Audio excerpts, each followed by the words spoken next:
Hold on. Did that not work? I think it did. All right, cool. We're live. What's going on? And 6:51. Push hands. Me and my lady. It's going to be fun. She's very strong. Let me clean this. I'll clean the lens a little bit. There we go. Look at that. I've done push hands since we did our seminar in New York, so it's going to be fun. Actually, that's not true. I'm trained with Alona, who just won the World Cup. But anyway, Autumn and I are going to train. It's going to be great. Can you guys see? I'll turn some light on. Oh, yeah, that's better. All right. How are you doing? Uplifting heavy?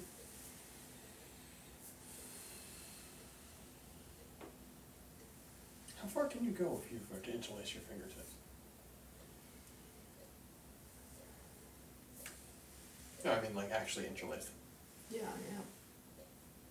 So, can you do this? Yeah, but it hurts. It hurts your fingers, doesn't it? Like it just becomes uncomfortable when I don't feel like I can do the full extension of the exercise. Well, that's fine. You want to do one hand first? Sure. You want to warm up? Yeah. Okay.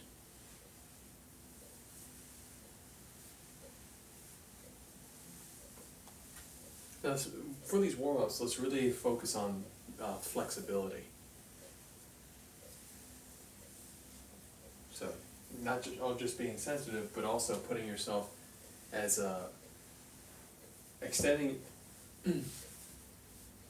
reaching through the curves so that you can get the most out of a particular curve in your body, in the arm, in your posture. And really thinking about manipulating the TMI chest. So you have a target and you want to be as flexible as possible in manipulating that target. I was trying to do the above thing that you did, but I'm not really sure when to activate it. You know, this? Yeah. I just moved it past my face, and if I needed to move it up, I would.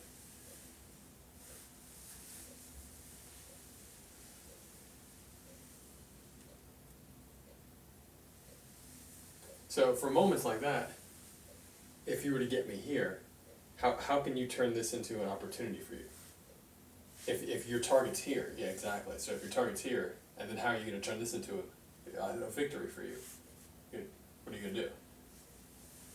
Exactly. So that's what I mean by not just flexible body, but also flexible in how you approach getting to the target. Like, so you can have multiple angles getting to the target.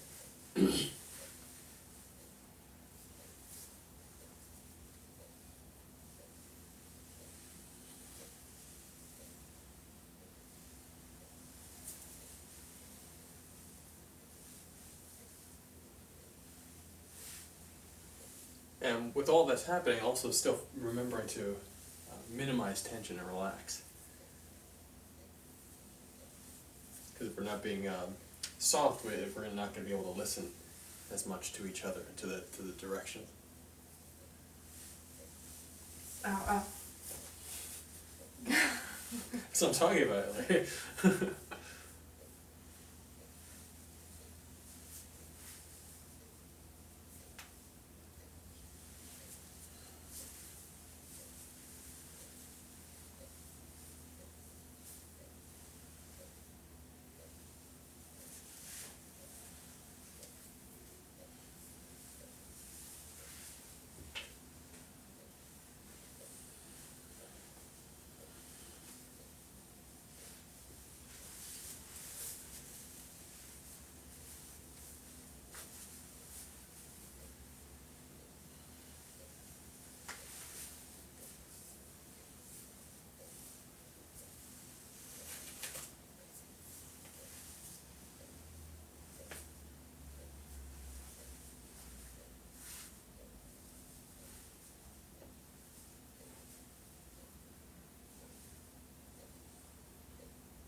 So what are you accomplishing right now?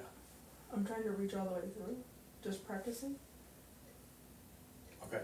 So, but what is your target? Well, it was originally here. Okay. So it's still supposed to be there.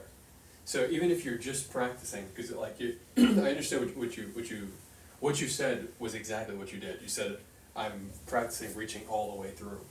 So you're reaching all the way through, but you're leaving out the end of the equation, which is me. So exactly your target, and not just touching it.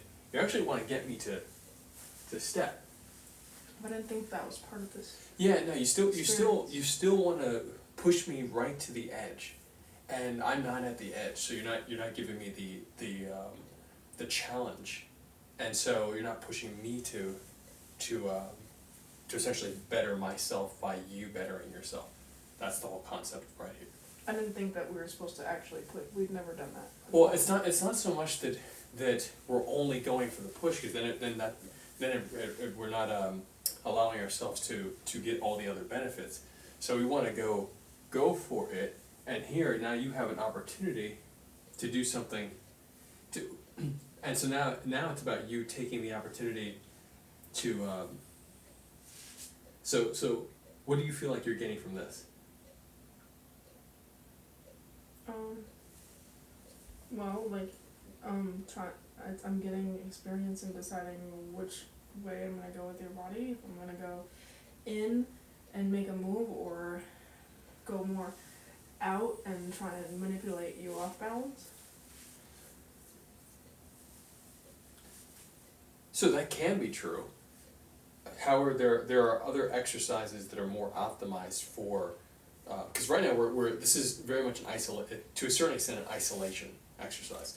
So in other words, like when we do the rooting drills, that's isolating the concept of becoming like a wall instantaneously, but being aware of where the pressure is to make somebody else feel like you're a wall. And here it's about melting away and throwing the pressure back. So the game is melting away, throw pressure back. Take the pressure, melt away, and throw it back. Take the pressure, melt away, throw it back. And so, as long as we know we're both playing that game, then we can keep on getting the benefits from that game. And thank you, that's great.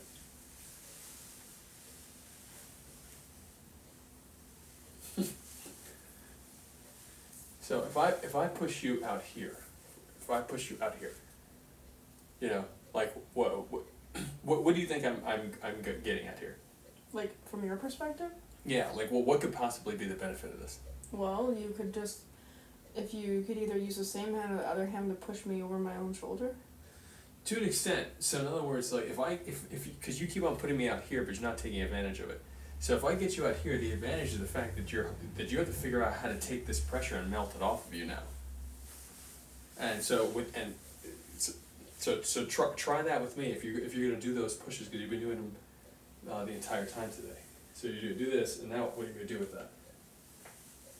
Well, you have Exactly. So now you're learning how to not take this. And this is where most people go wrong with Tai Chi, is they take Tai Chi push hands and like, okay, I can do all these things, and they don't really have anybody playing with them that's going to make sure that they don't make those mistakes, because those mistakes put them into disadvantageous positions, dangerous positions.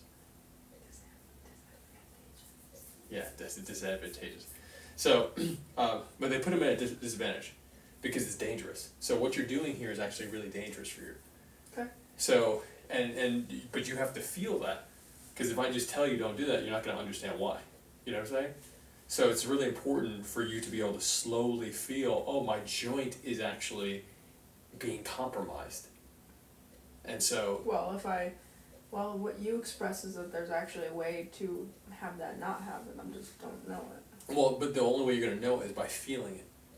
Because I could tell you, or somebody else could tell you all day, and you have to feel it. So it's okay to go for these things, make sure that you have the target, and then you're going to just keep on getting more efficient.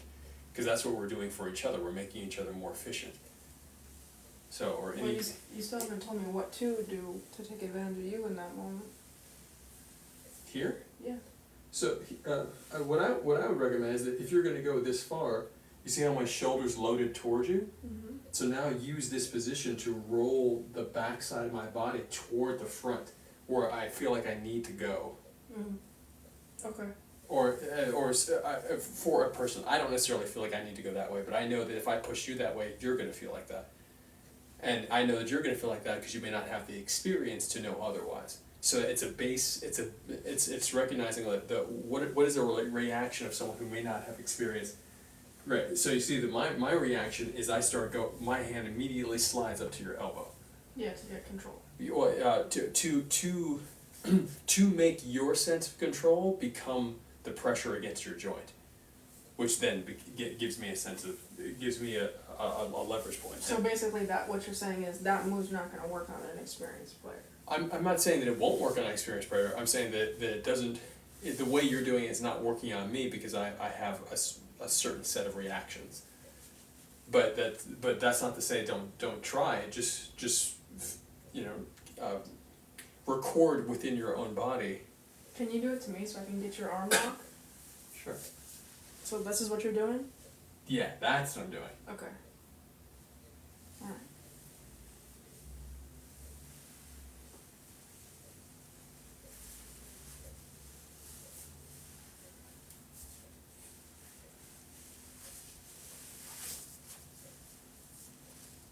Yeah, you can still use your shoulder if you want to. James said that I can't. I'm not sure what you mean. Like, you can use your shoulder for sure. Oh, James told me I can't do that. Yeah, in the rules? Yeah. I wouldn't. Don't worry too much about the World Cup rules that change every few years. Train for like real strength, and then always make the adjustments for. You don't want to train for a tournament. You want to train for like, being really sensitive, martial, and smart. And then based on the tournament, you can make adjustments in your game.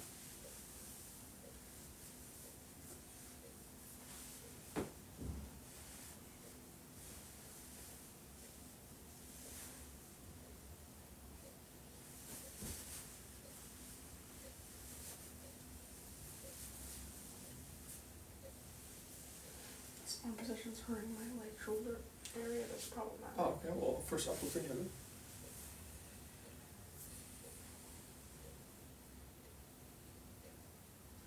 I really feel like the solutions for the shoulder are in the Wu style push hands drill that doesn't necessarily resonate with you much. Which one? The one that I do with Keith and Dad. This the one. crossing one? Yeah, this one is the superior push hands like drill. It's like the best push hands drill I've ever encountered. Period. It creates the most strength and it helps the most. So I do think you should try for a little bit of press. With both hands. Press. Okay, so I'll switch. Give me one arm, hand in my elbow. Okay. Double press on me. There we go, with both arms. Good. And then press across. Good stuff. Good. And lean back. Really sit on that back leg. Good. 1, 2. And soften up even more so you can really feel all of what's happening because there's so much. You're going through hundreds of moves within a fraction of a second. Like there's a lot of things happening. All of what's happening because there's so much. You're going through hundreds of moves within a fraction of a second. Like there's a lot of things happening.